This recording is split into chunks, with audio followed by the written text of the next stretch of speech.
Namaste and welcome everyone from the beloved Jyotish community. It's such a pleasure and honor to be here with you today to be presenting the beginning of my new series of Every Planet and Every Nakshatra. In the introductory video, when I presented the series, I had our viewers take a vote as to which planet I was going to start with. And it turns out that what I was thinking was the same as what my viewers were thinking, is that we're going to start with the moon, right? Because the nakshatra system is based off of the moon. The dasha system is based off of the moon. So there's no better planet to start with than Chandraya Somaya, the moon. So we're going to start going through the moon through all 27 nakshatras. Today I prepared a presentation which takes the moon through the first 9 nakshatras, and I'm very excited to share it with you.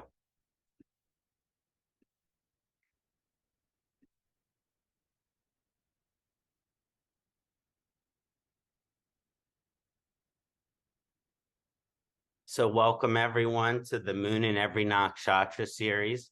I'm very excited to be presenting this series because my research has been around nakshatra for many, many years. And if you look a lot at the ancient text, there are interpretations of the nakshatra effect written by great authors such as Shubhakaran was one of my favorite. And using all of the research that I've compiled through consultations, as well as the ancient texts which I've read, I'd like to discuss the moon's effect as it moves through each nakshatra. You may have noticed in this discussion that I don't include the caste system or gender, and there's a deeper meaning behind that. I'd like to look at the effect of the nakshatra and the planet in that nakshatra, taking the caste system, taking gender out of it, and looking more at it from an unbiased perspective. Now, before we get started, I would just like to give pranams and honors to all of my gurus here. Dr. Vasant Lad, my uncle David Newman Durgadas on the bottom left, and 2 of my greatest Jyotish teachers, Mahadev Levine and Simon Chikoisky. And I ultimately give the highest of praises and honor to my Satguru, Mata Amritananda Mayima ji, hoping that she will always bless the journey of Jyotish into the modern world. So before I get started on discussing many of these different moon placements, I think the best thing that we can do is actually honor the moon through this ancient mantra. So I'm going to perform this ancient mantra, and feel free to join me if you would like to. The last line, which is the seed sound, I'm going to be doing the tantric seed sound before that, which is Om Shram Shrim Shram Saha Somaya Namaha. So that will be included in this. So we'll just start before the moon series with a little invocation to the moon.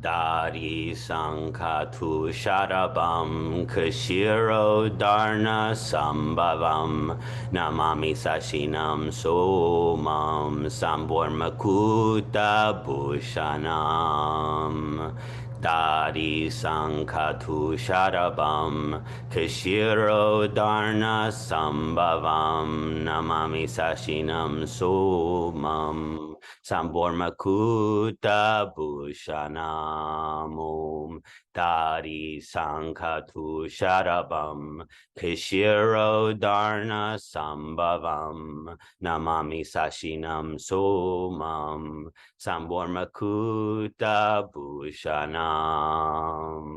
Om Shram Shrim Shram Saha Somaya Namaha. Om Shram Shrim Shram Saha Somaya Namaha. Om Shram Shrim Shram Saha Somaya Namaha. Om Aim Klim Somaya Namaha. Hari Om Om Namah Shivaya. Namaste. So we have invocated the moon, everybody. So let's begin discussing the moon.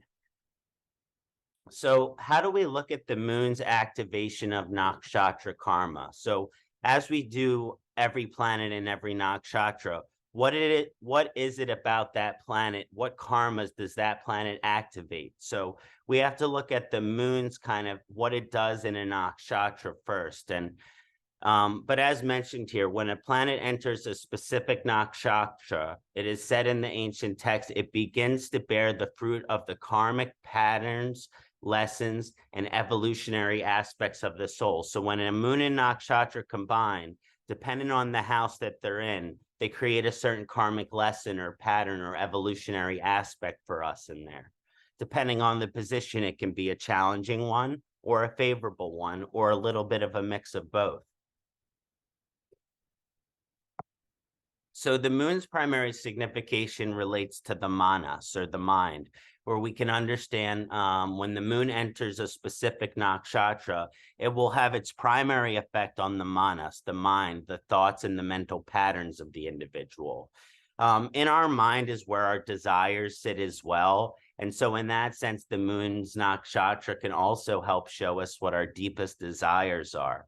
The moon is connected to desire. And the moon is also recognized as the emblem of devotion in the ancient text. So in this way, we can understand where the moon is positioned nakshatra-wise can show certain aspects of our devotional nature, whether it be pure, religious, or even a mischievous type of devotion we can see dependent on the moon's position and which nakshatra it's in.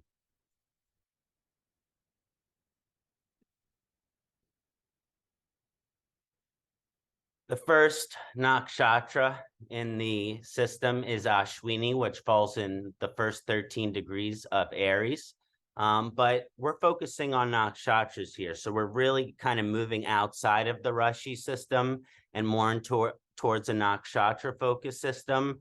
So even though Ashwini falls in Aries, I'm telling the degrees, we're really not focusing on that Martian Aries aspect. So we're focusing on two primary ancient aspects with each nakshatra, and that's the ruling planet associated with that nakshatra and the ruling devatas and how they might be interacting with that planet. So for Ashwini nakshatra, it has this ruling planet Ketu, which is a strict enemy to the moon, right? Ketu and moon do not get along. From a nakshatra dignity perspective, again, this is not traditional dignity. This is nakshatra dignity. This can be a challenging moon placement because you have moon and Ketu interaction.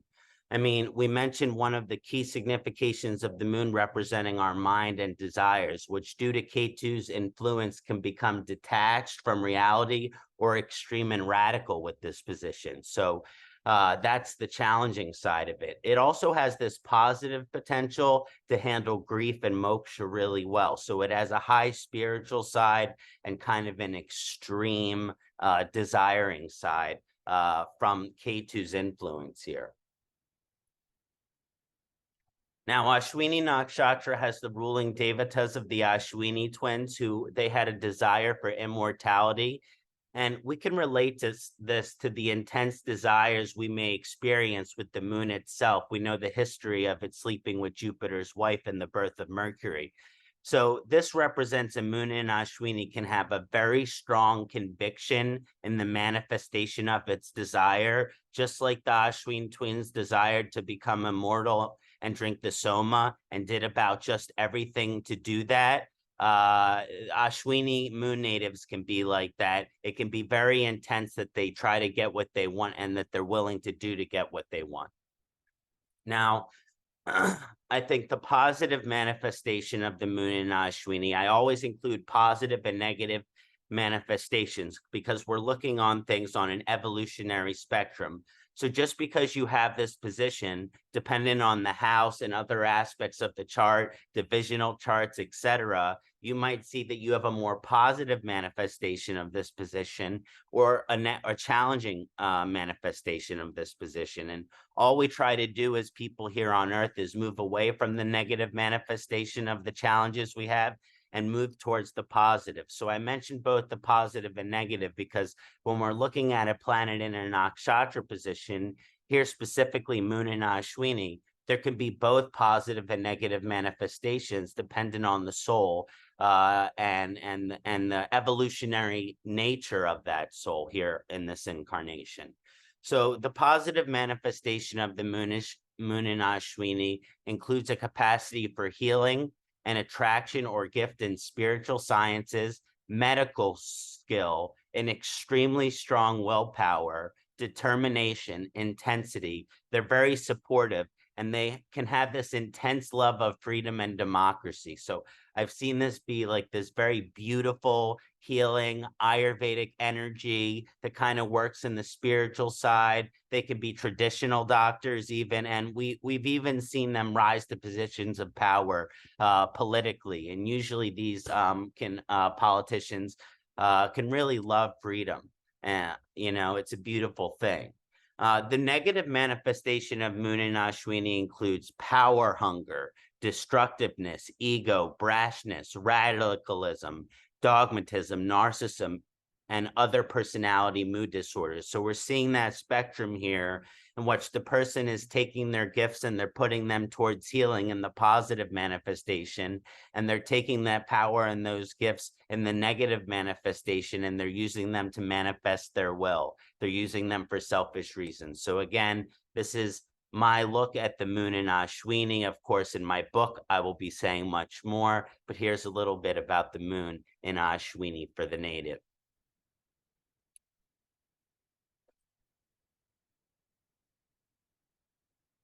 The next planet I'll be discussing nakshatra wise, I mean, is the moon in Bharani nakshatra, which is 13th degree of Aries to the 26th degree of Aries. And so Bharani nakshatra has the ruling planet, which is also an enemy to the moon. So this can be like a challenging moon placement, but I've seen it have some beautiful effects as well. This Venus and moon alignment can create a very strong feminine energy from the native, regardless of gender. So this is Bharani, moon in Bharani is very feminine, regardless of the gender of the person. They will have to work with the divine feminine. They will have to work with the feminine energies inside of themselves. There are also deep lessons with this position about our devotion to the creative aspect of the universe. But the combination of the energies of Bharani and moon can actually get kind of hedonistic and sexualized. So the question is, are we moving towards pleasure in a refined way, or are we moving towards pleasure in a hedonistic and an unrefined, in a not sophisticated way? Is a deep lesson from Venus's influence here. Now, Bharani Nakshatra has the ruling Devata of Lord Yama, who is the divine fair judges of souls when our soul leaves our body before its next reincarnation. This can be a challenging position to Yama and the moon because on one side you have the pleasure-seeking tendency of Bharani, but on the other side you're being watched over by Lord Yama. And so there's this evolutionary energy to moderate and refine pleasures because Lord Yama, which is this manifestation of God, is kind of watching over you. So we can't have these unrefined, unsophisticated pleasures, even in private, because ultimately the universe, our higher power, is watching us. And that's a really deep lesson for the moon in Bharani individuals, is to never do anything alone that you wouldn't do in the public spectrum because of that level of sensory refinement. Lord Yama kind of watching your soul as it evolves. Now, the positive manifestation of the moon in Bharani includes sensory refinement, as I mentioned, control of compulsive tendencies, devotion to the divine creative feminine force, the manifestations of the divine mother, self-awareness, high morality, high ethics, and humility. These are really people rising to the occasion that Lord Yama wants them to.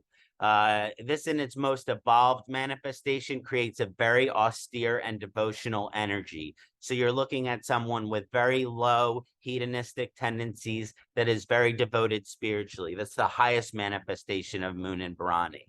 But on the negative side of the moon in Bharani, you can have hypersexuality, you can have mental perversions, you can be radically hedonistic or pleasure-seeking, you can lack self-awareness and self-consciousness, you can lack an understanding of how you might impact others, which translates as selfishness. So again, as we refine ourselves, we become more self-aware. As we don't go towards refinement, we lack that self-awareness, we lack that self-consciousness. And that's a little bit about the evolutionary journey of the moon in Bharani, both its positive and challenging manifestations.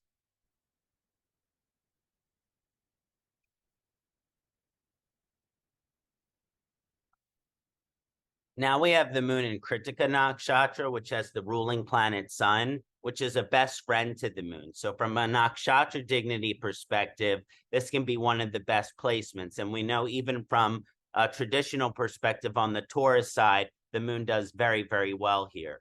This is the yoga or union of the king and queen celestials, the solar energy of the sun and the lunar energy of the moon. And it creates a powerful balance of masculine and feminine energies that we evolved to find balance with to accomplish goals, grow spiritually, and have healthy relationships. So this relationship between the sun and the moon here in Krittika is really about the balance of the masculine and feminine, the king and the queen inside of all of us, regardless of gender, and honoring the other side of that spectrum in ourselves and in the world.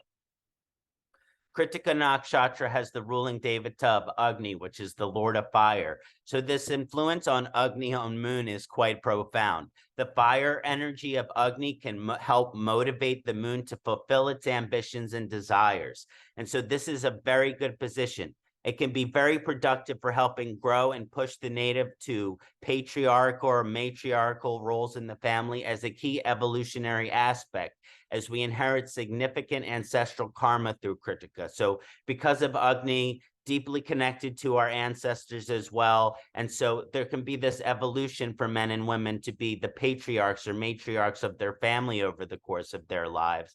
That means the king or queen of their family. The positive manifestation of the moon in Krittika includes someone who is sharp-minded, likes to get to the bottom of things, can handle great amounts of responsibility and pressure, and becomes leaders within their family. And they're real lovers of truth and progress too. It's a beautiful position for kind of being able to handle what life gives you and balance it with your love of family. The negative manifestation of moon in Krittika includes getting burnt out. You know, all of this Agni energy can cause the person to get very burnt out, stressed, anxious. They can be overwhelmed. It can be too much pressure for them, which allows them to be overwhelmed by pressure and therefore influenced heavily from others, and then have a lack of independence or follow through on the initiatives, because one of the strong energies of Krittika is this independent energy. But if it gets burnt out too much, then the influence of others becomes strong and they can lack the independence. So independence being a big evolutionary aspect for the moon and Krittika natives.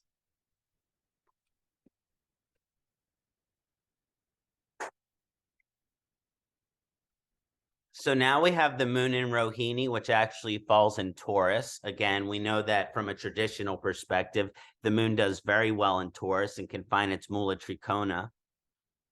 Now, Rohini Nakshatra has the ruling planet moon. So from a nakshatra dignity perspective, this can be a superb moon placement. It is self-ruled from a nakshatra perspective. The moon can get bountiful gifts from being in this nakshatra. It's said to be the moon's favorite nakshatra. It creates a very magnetic energy in which people, positions, and opportunities will be drawn towards them. This can be a very special position for manifesting high levels of recognition, popularity, and fame in life, because it creates strong, attractive energies from that nakshatra dignity perspective of the double moon. Now, Rohini Nakshatra has the ruling devata is Prajapati, the divine creator. This is an aspect of Brahma, the creator. The moon does a lovely dance with this creative potential of Prajapati and creates an astounding power of manifestation. The moon in Rohini can manifest. This can create skills in the art, politics, business, and health that are supported by the creator's blessing, Prajapati's blessing. We can often see Moon and Rohini natives with high levels of Arta achievement and even success on this public spectrum. They can gain fame and reputation on a very public stage. The positive manifestation of the Moon in Rohini includes attractiveness, magnetism, charisma, someone who thinks very deeply and is insightful, has a keen eye for the value of things, is strongly motivated, has great perseverance, and has an affinity and love for their family and the homeland. This is a beautiful manifestation of the Moon in Rohini. But sometimes it can be challenging. Remember, there's aspects, divisional charts, house positions that can actually make this a more challenging position. And the negative manifestation of the Moon in Rohini can actually include vanity, superficiality, body image issues, and it can also be attributed to an overemphasis on the material or monetary aspects of life. And they could be tempted towards strange romantic or sexual behaviors. So they have to really kind of elevate that energy, that magnetism they have to doing something positive for other people instead of acting out on their desires. There's still an evolutionary aspect, even though it's such a nice position that sometimes the Moon in Rohini native has to work with.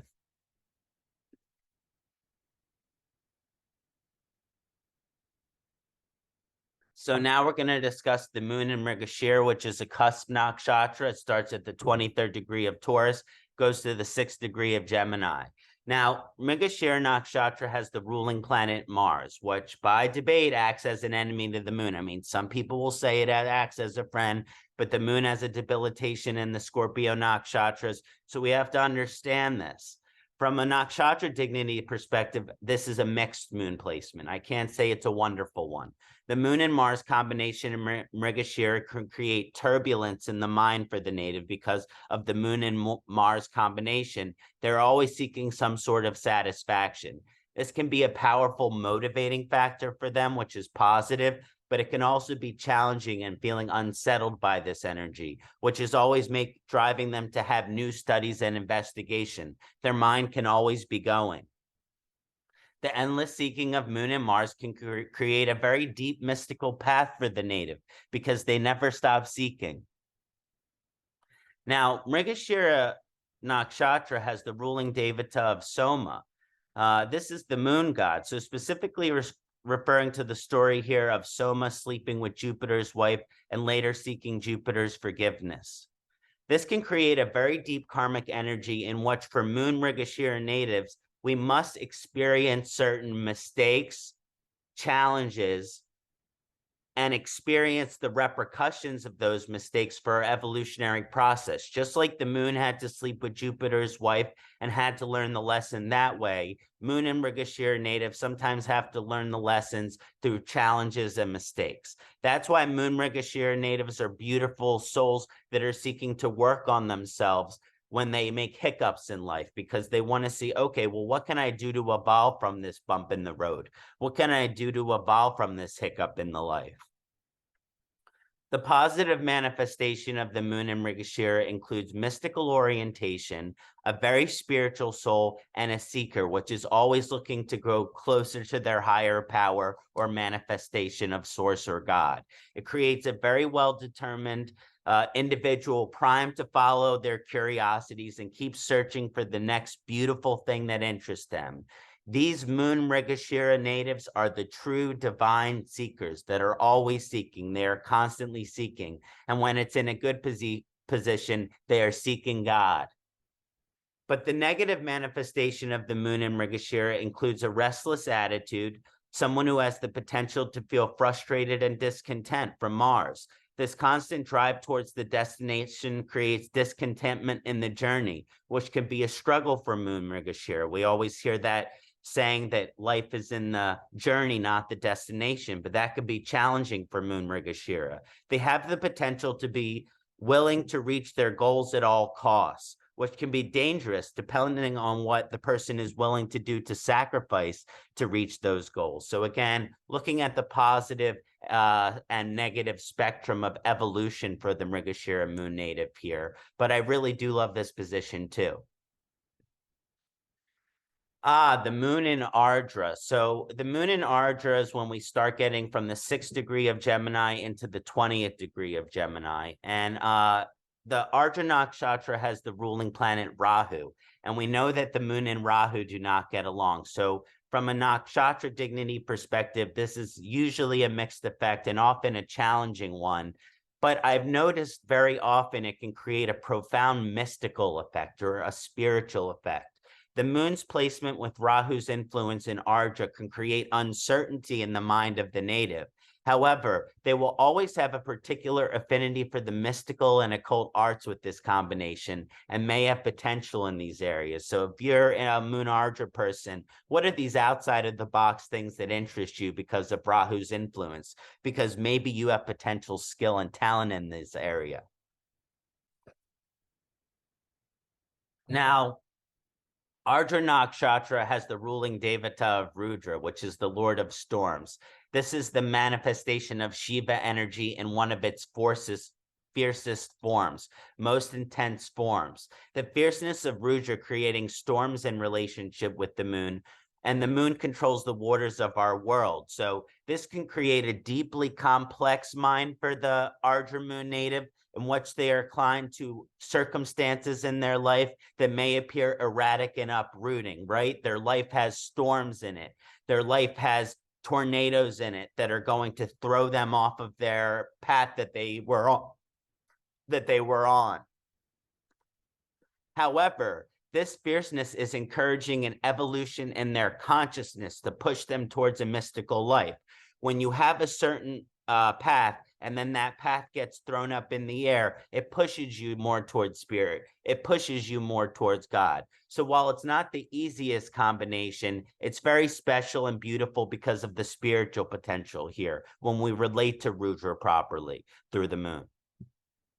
The positive manifestation of the moon in Ardra include occult or mystical interest in wisdom that can include Ayurveda, Jyotish, the Vedic sciences, shamanism, all sorts of things like that. These natives can become extremely successful when they apply non-traditional ideas in a way in which they are received properly. So they're very innovative. They're very creative.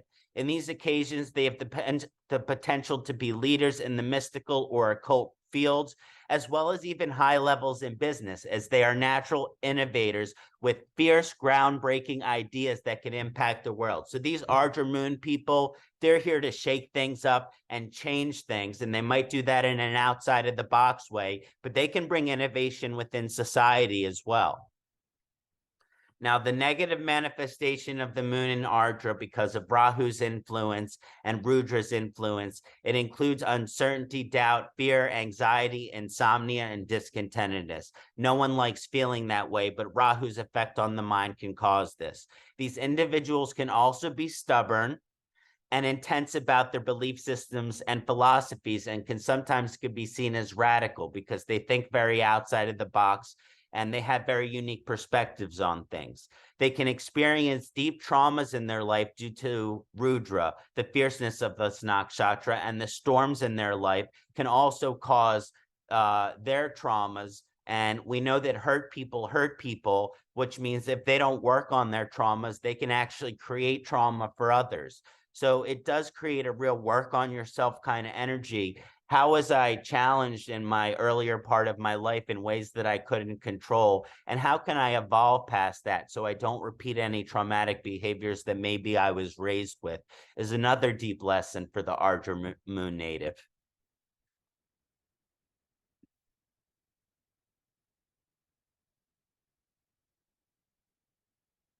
So now we'll get into Punarvasu, which is another Nakshatra. This fall starts at the 20th degree of Gemini and moves into the 3rd degree of Cancer.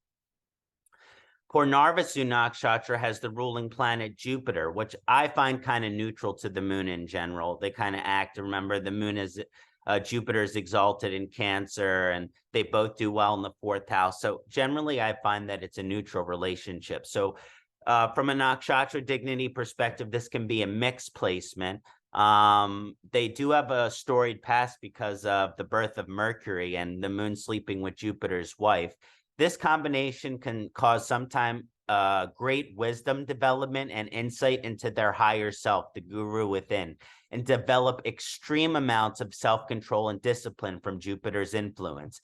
The moon in this position, when combined with Jupiter's energy, supports devotion in a positive direction. I'm going to be devoted to my family. I'm going to be devoted to my career. I'm going to be devoted to my God, my religion. It creates this positive devotional energy from Jupiter's influence. Now, Punarvasu Nakshatra has the ruling devata of Aditi, a female Devi, and a manifestation of the Divine Mother.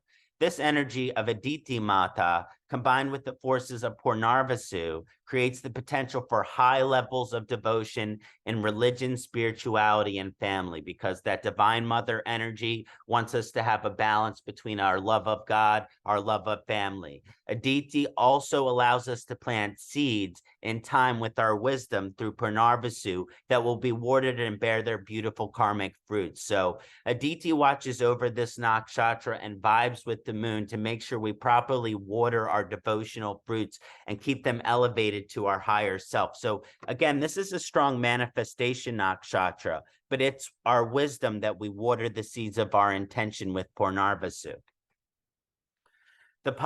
Through Aditi. The positive manifestation of the moon in Punarvasu includes extremely high levels of devotion and love of wisdom. This devotion is usually elevated towards one's spiritual path, family, career, as Punarvasu moon natives can be successful in many areas of life because they are wisdom seekers. And they have blessed by Aditi. It is very karmic nakshatra in that it encourages good deeds and good alignment with our higher self or the guru within, which will bear good karmic reward in this life and in the life to come. So it really has us work on our moral, ethical, and being the best person that we can be, allowing ourselves to awaken the guru within, as well as appreciate the teachings of our guru. This Punarvasu moon natives can be very ethical, moral, kind, considerate, and caring. They truly lead by example and good role models. I always say moon Punarvasu that's well placed, they really walk the talk. They don't just talk the talk. The negative manifestation of the moon in Punarvasu includes self-righteousness and an attitude of indifference towards the sufferings of others. These people can be overly intellectual or academic and focus on that aspect of themselves instead of opening their heart, and therefore could be stifled in an emotional way. So when Punarvasu moon is positioned difficult or aspected difficult, it's kind of can be a closed heart. And the moon Punarvasu native also have a vulnerability to be overly zealous or dramatic in the expression of their belief systems. Because they're lovers of wisdom, they can be overly intense about how they express their belief system. Hence, the evolution encourages us to lead by example, right? It's not just about having the wisdom, but wisdom is leading by example, walking the talk, not just talking the talk. So again, the negative Punarvasu can talk the talk, but the positive Punarvasu moon can walk the walk.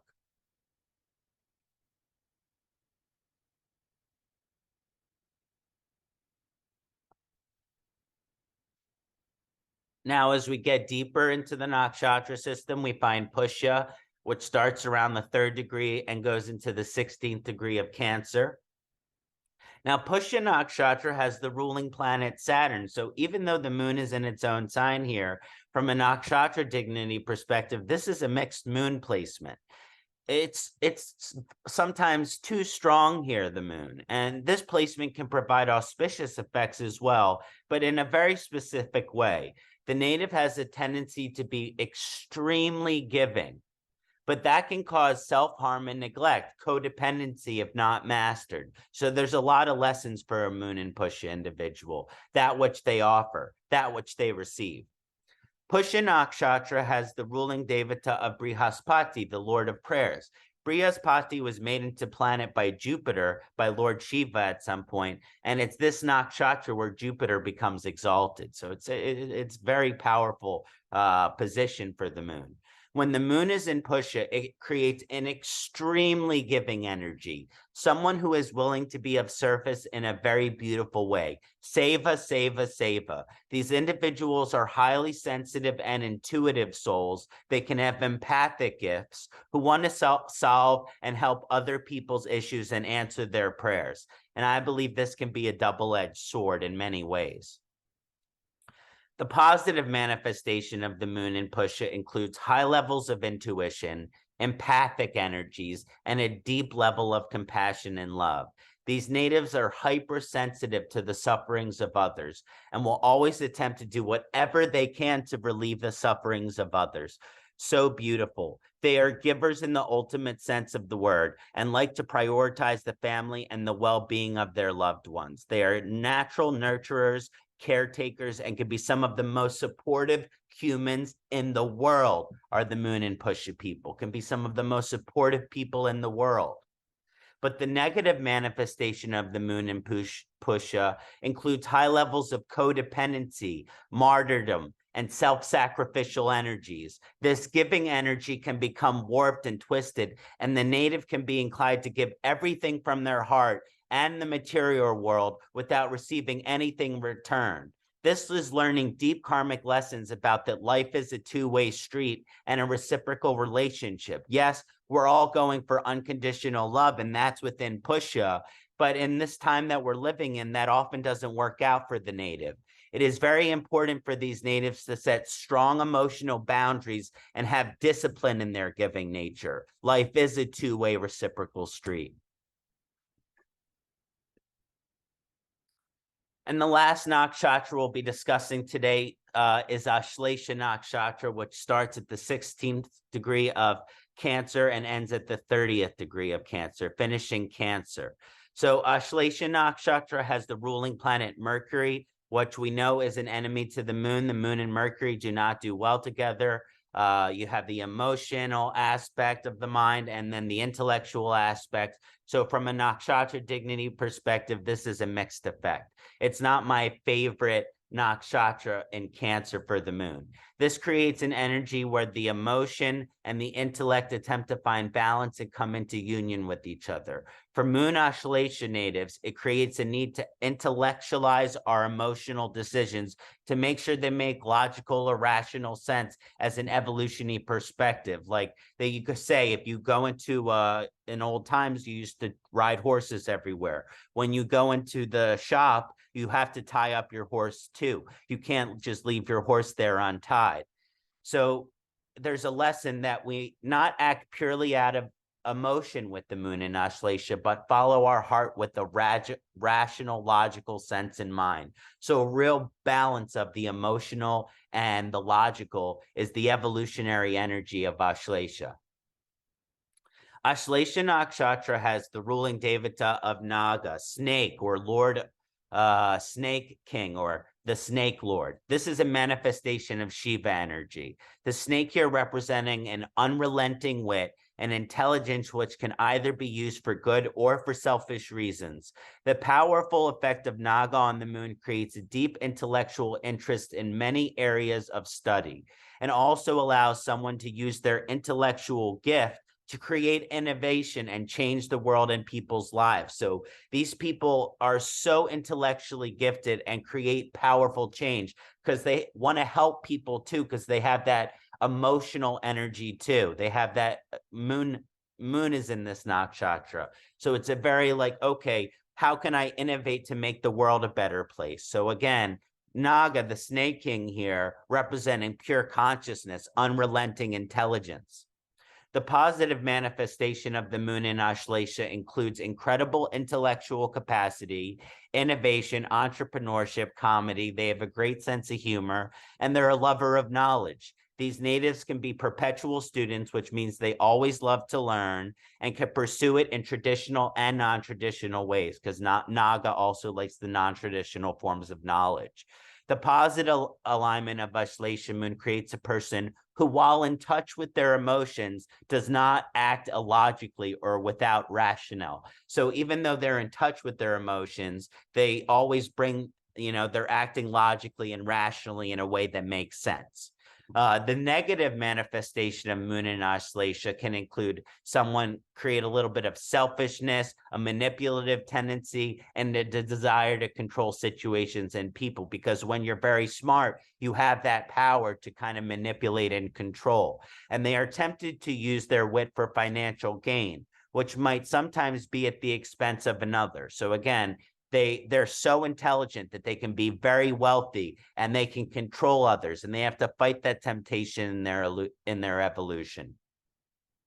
It is important that they maintain in touch with their emotions and not let their minds be ruled by desire and logic alone. So again, in the evolutionary energy of Ashlesha, we're in touch with our emotions, but we still do things that make sense. But the negative manifestation of Moon and Ashlesha, we can be out of our touch with our emotions and act purely with our mind. And that does not work out either. So we work both with our heart and our mind in Ashlesha evolution. So I hope everyone here enjoyed my first presentation of the moon through the first 9 nakshatras. We'll start with Magha, get into Leo, and do nakshatras 10 through 18 next. And I'm very excited for this series of the Every Planet and Every Nakshatra series. And this is a beautiful moon yantra that I'm going to do a closing chant. And I look forward to sharing the rest of my research with you and eventually compiling all this information into a book to share with the Jyotish community as well. Om Sahanao Vavatu Sahanao Bhunaktu Saha Viryang Karavavahe Tejasvina Vaditamastu Ma Vidvashavahe. Om Shanti Shanti Shanti. Om Shri Gurvyo Namaha Harihi Om.